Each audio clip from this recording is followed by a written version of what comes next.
Hi, my name is Ravi Soundararajan, hashtag vCenter Perf Guy. I'm in the performance group at VMware. Earlier this year, I gave a talk at VMworld on vCenter performance tips and tricks, and I'd like to share a few of those with you as a teaser to get you to watch the whole thing. The first is that right-sizing vCenter, as you can imagine, is actually very important. It's not just a matter of giving your vCenter virtual machine or physical machine sufficient CPU and memory, and we give guidelines in the talk.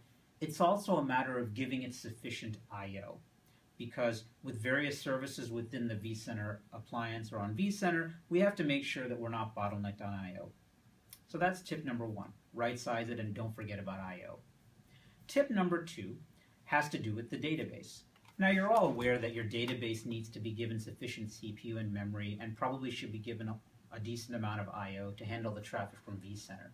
But one thing you might not be aware of is that the distance between the vCenter server and its database is actually important as well. The longer the latency between vCenter and the database, the slower your operations are going to be within vCenter.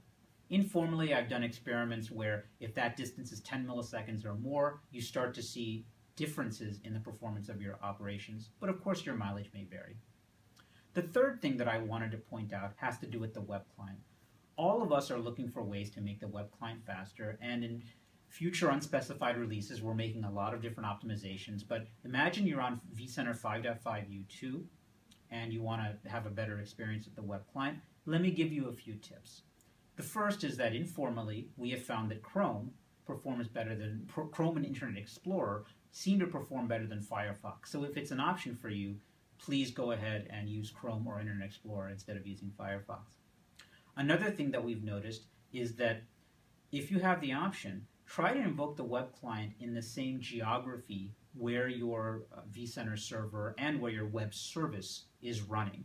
For example, if you have the opportunity to RDP into the same geography as your vCenter server and use the web client from that RDP session, you're likely going to get better performance than if you use the web client over a long latency connection. It's also important to make sure that your web client machine, the one that's running the browser, has sufficient CPU and memory. Because if it's only got one CPU and 1 gig of RAM, it might suffer under some of the load that's being put on it by Flex and other things. So please make sure it's at least 2 vCPUs and a nice cushion between 2 and 4 gig. That's all for now, but I really hope you go and watch the full version of the video and stay tuned.